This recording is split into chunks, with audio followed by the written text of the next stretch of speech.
Добрый вечер. В эфире информационный выпуск Амшелшара. Сейчас коротко расскажем о самых главных темах в сегодняшнем выпуске. Бюджет Сухума на следующий год принят во втором и окончательном чтении. Завершен первый этап проекта, направленный на художественную подсветку исторических объектов.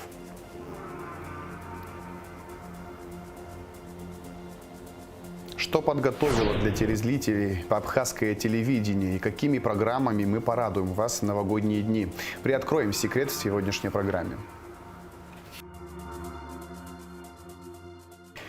Бадра Гунба осудил атаку ВСУ на резиденцию Владимира Путина в Новгородской области. Выражаем полную поддержку России. Подобные безумные действия киевского режима иначе как агонией назвать сложно, подчеркнул президент Абхазии. О происшествии ранее сообщал глава МИД Российской Федерации Сергей Лавров. Резиденцию российского лидера в ночь на 29 декабря атаковали 91 дроном. Все они сбиты системой ПВО.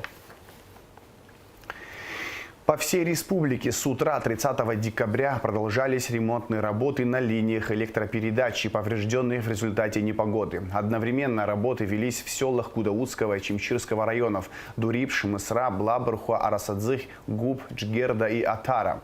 После полудня электроснабжение в селах Мысра, Блабырхуа и Дурипш было восстановлено. В новом районе столицы поврежден подземный кабель. Специалисты с помощью спецтехники определили точное место повреждения. К вечеру в новом районе подачу электроэнергии восстановили. На место аварии прибыл министр энергетики Батал Мушба, чтобы лично оценить ход аварийно-восстановительных работ. Погодные условия нанесли серьезный урон нашей энергетической инфраструктуре в разных районах и селах. Преимущественно в Гудаутском районе очень много сел пострадали из-за нагрузки, которая легла на сетевое хозяйство. Сейчас мы посмотрели уже несколько деревень. Сейчас находимся в Дурипше. Здесь в настоящее время ведется работа по монтажу опоры, что позволит восстановить электроснабжение близлежащих домов. Также нужно сказать, что по высокой стороне, по 110-ке тоже на высоковольтной линии ведутся работы по поиску и устранению аварийного участка. Ранее была предпринята попытка брать ветки и деревья, которые навалились на траекторию проложения линий. Сейчас обнаружен еще один участок. Работы ведутся. Планируется, что в ближайшие несколько часов будет восстановлено электроснабжение всех абонентов, которые питаются по этим линиям. Но нужно сказать, что, к сожалению, в связи с снегом, непрекращающимся дождем и ветром в различных участках это осложняет ремонтные работы. И просим наших граждан отнестись к этому с пониманием. Все бригады, все ресурсы, техника, наши специалисты задействованы и будут дальше продолжать устранять все имеющиеся аварии для того, чтобы максимально оперативно обеспечить население светом. Сильный снегопад привел к многочисленным отключениям света и в Галском районе. Как рассказал «Спутнику» заместитель главного инженера местного филиала Черноморэнерго Георгий Гвилия, самая крупная авария произошла в селе Алакумхара. Были повреждены 4 опоры, произошел разрыв проводов. Населенный пункт находится в горной местности, что значительно осложняло проведение восстановительных работ. Также были обесточены села Абаакыт и Хяцха. Республика Абхазия и Российская Федерация подписали соглашение о содействии реализации государственной программы социально-экономического развития Абхазии на 2026-2030 годы. Целью соглашения является оказание Российской Федерации и Республики Абхазия содействия в социально-экономическом развитии, в том числе посредством предоставления безвозмездной финансовой помощи. Направления расходования финансовой помощи предусматривают мероприятия по повышению уровня заработной платы отдельных категорий работников бюджетной сферы, бюджетные инвестиции в объекты инфраструктуры, оказание господдержки и инвестиционной деятельности в Республике Абхазия и текущую базовую помощь. Соглашение подписали министр экономики Республики Абхазия Теймураз Миквабия и замминистра экономразвития Российской Федерации Сергей Назаров. Бадрагунба и Владимир Путин обменялись поздравлениями с Новым годом и Рождеством. Уходящий год стал важным этапом в развитии сотрудничества между Республикой Абхазия и Российской Федерацией. Наши союзнические отношения продолжали укрепляться, наполняясь новым содержанием. Искренне признателен вам за постоянную поддержку Абхазии, за внимание к судьбе нашей страны и благополучию ее граждан, отметил в частности Бадрагунба. Владимир Путин также подчеркнул, что в уходящем году отношения союзничества и стратегического партнерства между Россией и Абхазией успешно развивались. Наши встречи в Москве в марте и в мае были весьма полезными, позволили наметить новые направления взаимовыгодной кооперации, говорится в поздравительном адресе российского лидера. Президенты выразили убеждение, что наступающий год станет временем новых совместных шагов, активного сотрудничества и дальнейшего укрепления связей между двумя государствами. Владимир Делба и Михаил Мишустин обменялись поздравлениями с наступающим Новым годом. Исходя из коренных интересов наших народов, вековых традиций дружбы, добрососедства и взаимной поддержки, мы всецело ориентированы на дальнейшее укрепление абхазо-российских союзнических отношений, отмечается в поздравлении премьер-министра Абхазии. Михаил Мишустин, в свою очередь, выразил удовлетворение поступательным развитием российско-абхазских отношений. Рассчитываю, что и в следующем году наше многоплановое сотрудничество будет двигаться вперед по широкому спектру направлений. Это в полной мере отвечает интересам Российской Федерации и Республики Абхазия, подчеркнул глава российского правительства. Спикер Народного собрания Лаша Ашуба и председатель парламента Республики Южная Осетия Алан Маргиев обменялись поздравлениями. Парламентарии выразили уверенность в том, что в новом году тесное сотрудничество и взаимодействие между законодательными органами двух стран будет укрепляться и динамично развиваться. Министр иностранных дел Олег Барцец поздравил своего российского коллегу Сергея Лаврова с наступающим Новым годом. Барцец выразил уверенность, что Новый год принесет больше благоприятных поводов для встреч и более интенсивное взаимодействие двух ведомств, способствуя укреплению сотрудничества. Вице-премьеры Джансух Нанба и Вараздат Минасян, а также временно исполняющие обязанности министра соцобеспечения и демографической политики Кама Азенба посетили Абхазский государственный дом-интернат для престарелых и инвалидов. В преддверии Нового года они привезли подопечным учреждения праздничные подарки. Затем члены правительства направились в кризисный центр, где проходят реабилитацию 12 детей, оказавшихся в трудной ситуации. Им также были вручены подарки и подарочные сертификаты. Министерство туризма Абхазии представило событийный календарь на следующий год. В него войдут различные мероприятия и фестивали, приуроченные к определенным датам. Откроет событийный календарь фестиваль «Мандарин», который стартует уже 6 января. Календарь разошлют всем туроператорам, которые работают по абхазскому направлению, рассказал Астамурлогу на пресс-конференции в «Спутник». Кроме того, для распространения информации о стране на фестивале будут приглашаться авторы крупных медиаканалов и блогеры из России. Впервые в Абхазии появляется событийный календарь мероприятий, который призван и составлен для того, чтобы мы могли презентовать нашу страну по-новому, чтобы мы могли создавать интересные события для того, чтобы еще большее количество наших гостей, дорогих для нас гостей, приезжало в Абхазию. Безусловно, он расписан на год, в нем очень много мероприятий интересных, абсолютно разных, и нам кажется, это один из путей, возможностей для увеличения сезонности в стране, что мы часто говорим о том, что надо переходить, и мы стараемся переходить от летнекурортного сезона в будущем стремиться к круглогодичному курорту. Но для начала, я думаю, что вот такого рода проектами, интересными мероприятиями, событиями мы должны увеличить сезонность. Когда будут проходить все фестивали, планируется привлекать блогеры, а также крупные блоги. Еще планируется приглашать на территорию Республики Абхазия, когда будут проходить фестивали, крупные медиа, телеканалы. Планируется еще сотрудничество с журналистами из Российской Федерации. Также у нас есть ранее заключены соглашения с некоторыми министерствами из российских городов. Также мы будем отправлять информацию им для продвижения проводимых мероприятий на территории Российской Федерации. Бюджет Сухума на следующий год принят во втором и окончательном чтении. Он составит 2,2 миллиарда рублей. В новом году вырастут расходы на образование, здравоохранение, физкультуру и спорт, культуру. Подробности заседания Сухумского городского собрания в материале Дамия Акшева. Депутаты Сухумского городского собрания изменили правила выплаты социальных детских пособий с 2026 года. Обязательным условием станет наличие прописки в городе Сухум не менее 3 лет. Одиноким матерям с несовершеннолетними детьми выплачивают 4000 рублей в месяц на одного ребенка. Семьям с 3 и более несовершеннолетними детьми от 1000 до 3000 рублей на ребенка, в зависимости от их количества. Пособие по уходу за ребенком-инвалидом с детства до 16 лет – 4000 рублей. Пособие по уходу за инвалидом с детства первой группы – 4000 рублей. Пособие круглым сиротам до 18 лет – 6000 рублей.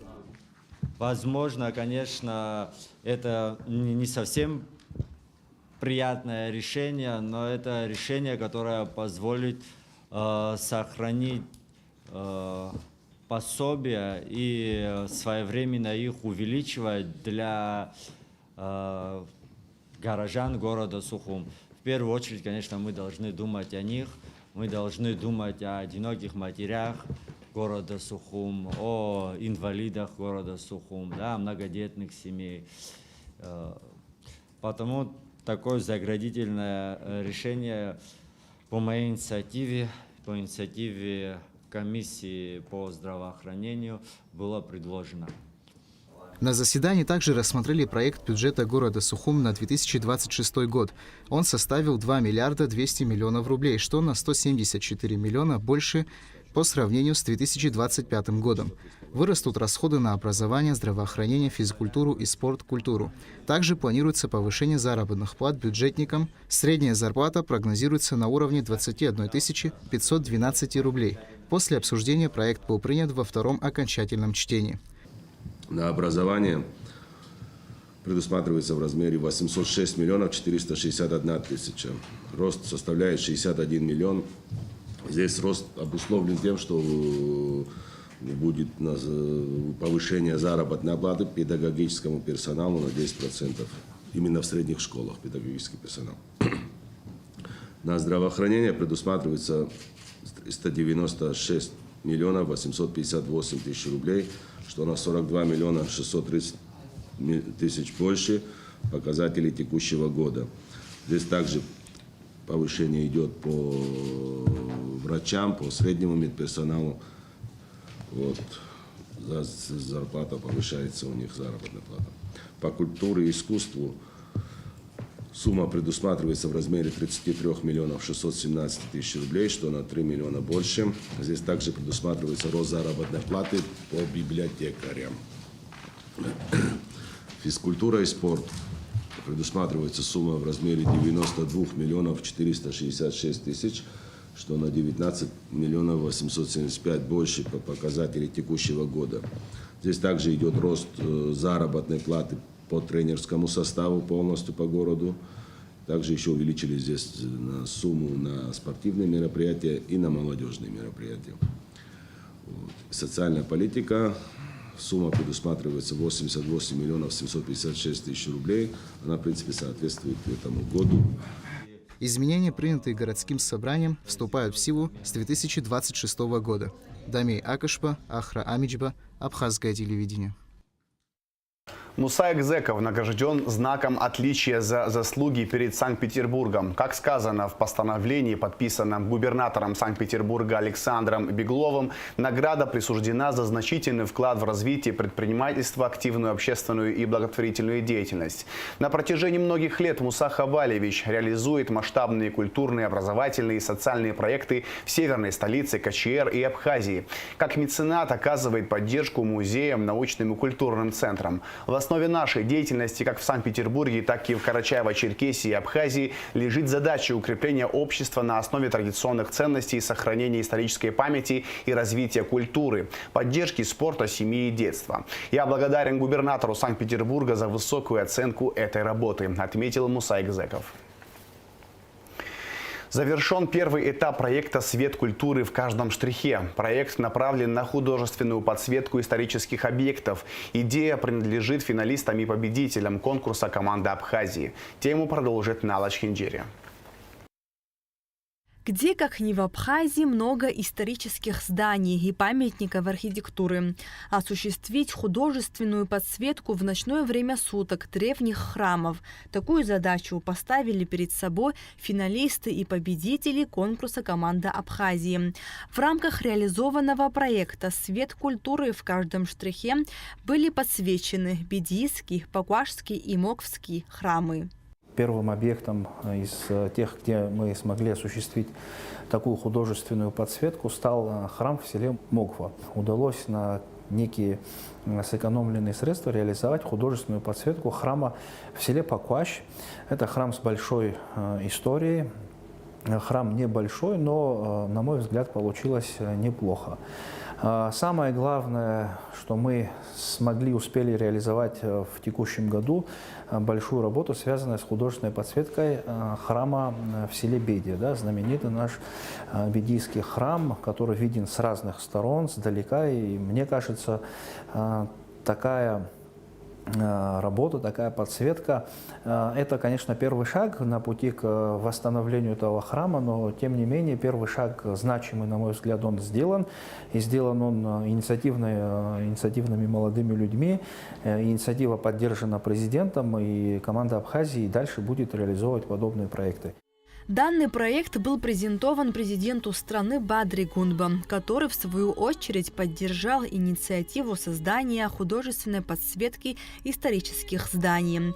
В реализации проекта помощь оказал первый заместитель руководителя администрации президента России Сергей Кириенко.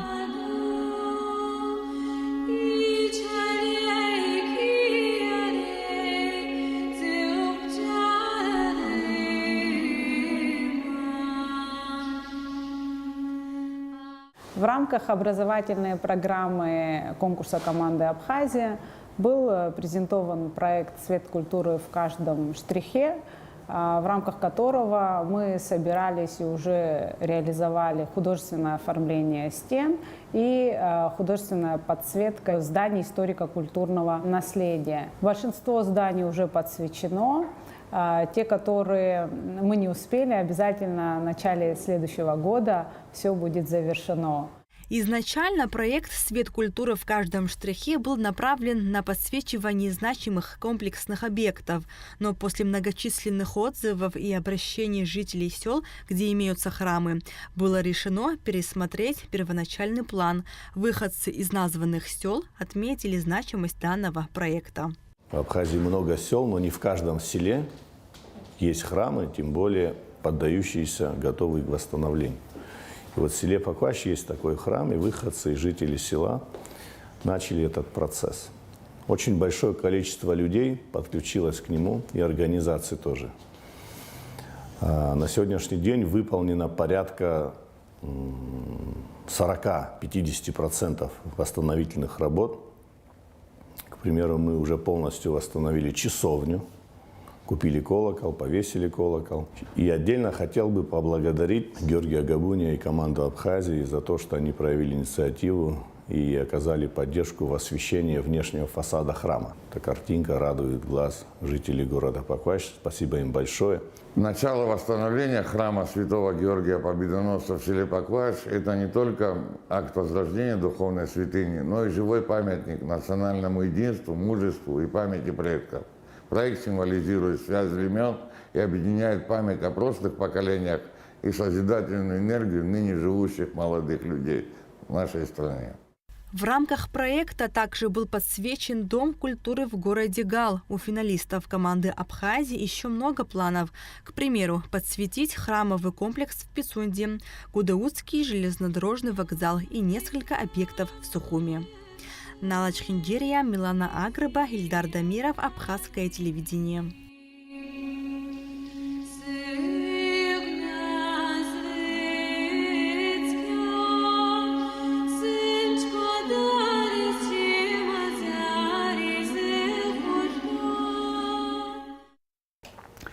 До Нового года осталось чуть более суток. Самая волнительная пора для детей и взрослых. Ведь, как говорят, ожидание праздника лучше самого праздника. Но если для большинства людей это время не предновогодней суеты, отдыха и развлечений, то для телевизионщиков это особенно горячая, насыщенная работой пора. Что подготовило для вас, дорогие телезрители, Абхазское телевидение и какими программами мы порадуем вас в новогодние дни? Секрет приоткроет Аэлита Арутюнян. Новогодний огонек на площадке Госфилармонии, новогодняя ночь в Гагре, концерт Наныкера, специальный выпуск Апсуа Культура Ашта. Это небольшая часть праздничной программы, которую подготовила АГТРК на Новый год. Мы искренне надеемся, что наше новогоднее меню подарит вам, дорогие телезрители, теплую, незабываемую атмосферу праздника. Вообще у нас формат был другой, но получилось совершенно другое. То есть в голове было одно, а сделали другое.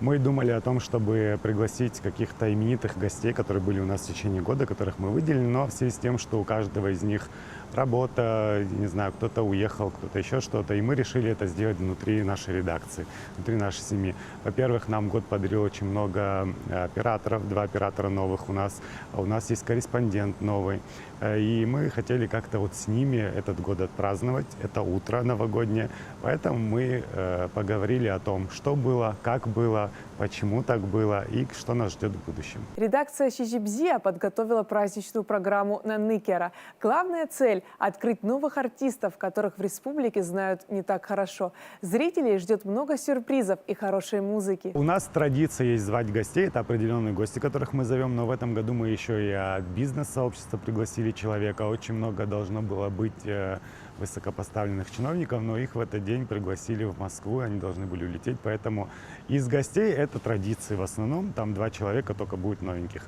А из артистов ничего не повторяется, потому что это всегда новые лица, новые люди. Но я думаю, что в этом году в таком формате проект жил последний раз. Если наши планы в будущем году с Мирандой воплотятся в реальность, то это будет, не буду говорить громких слов, но это будет очень интересно, и мы будем работать над артистами и их новыми песнями, которые мы создаем здесь на Абхазском телевидении. Так что мы не будем звать гостей, а мы будем с ними работать. Важно еще то, что люди, которые участвовали в этом проекте, у них были прекрасные песни, под которые и операторы танцевали, и технический персонал. То есть я думаю, что все было очень гармонично в этот день. И самое запоминающееся – это настроение людей, которые были вообще на площадке. И гости, и те, кто там был. В этом году Абхазское телевидение впервые организовало съемку новогоднего концерта в Гагре на площади перед знаменитой колоннадой. Популярные и пока еще не совсем известные артисты исполнили хиты прошлых лет. Идея принадлежит режиссеру монтажа Фариде Джопуа. Новогодние концерты, проходящие в разных городах страны, поздравления наших сограждан из разных уголков Абхазии и много других интересных программ можно будет посмотреть как до Нового года, так и после. Новогодние концерты проходят достаточно интересно. Мы видим много молодых лиц, мы видим много детей, которые поют новогодние песни. И действительно интересно снимать эти концерты. Мы видим, с каким настроением наши певцы выступают на сцене. Когда мы снимали концерты в Гудауте или в Ачамчире, мы видели, сколько эмоций было у зрителей этих концертов, потому что для них это очень важно, что Новый год приехал именно к ним. именно в их город. И мы стараемся по возможности эти мероприятия тоже освещать. И помимо этого есть разные концерты, которые мы снимаем с помощью состава ПТС, передвижной телевизионной станции. Но также в этом году наших зрителей ждет небольшой приятный сюрприз. Есть одна группа, не будем раскрывать тайны, интриги. Она выступала тоже в разных городах Абхазии. Мы следовали за ними, мы снимали их репетиции в городе Сухум. И мы надеемся сделать небольшой музыкальный фильм о том, как они поздравляли наших жителей с Новым годом. Новый год – праздник, который ждут с нетерпением и дети, и взрослые. Но если для большинства людей это пора отдыха и развлечений, то для телевизионщиков особенно горячая, насыщенная работой пора. Нужно успеть все – подвести итоги, рассказать о планах и, конечно же, порадовать праздничными программами. Так что ждем вас у экранов. Мы постараемся сделать праздник запоминающимся и оставить только хорошие впечатления. В Сухуми откроют новый кинозал. Он будет располагаться в Абхазской госфилармонии имени Раждена Гумба. Организаторы приглашают жителей и гостей столицы на первую премьеру 2 января. В 12 часов состоится показ фильма «Чебурашка 2». Билеты в продаже в кассе филармонии. А сейчас расскажем о погоде. 31 декабря в Абхазии ожидается дождь, местами снег, возможно гроза. Ночью 2-3 градуса тепла, днем плюс 5 градусов. Температура морской воды плюс 12.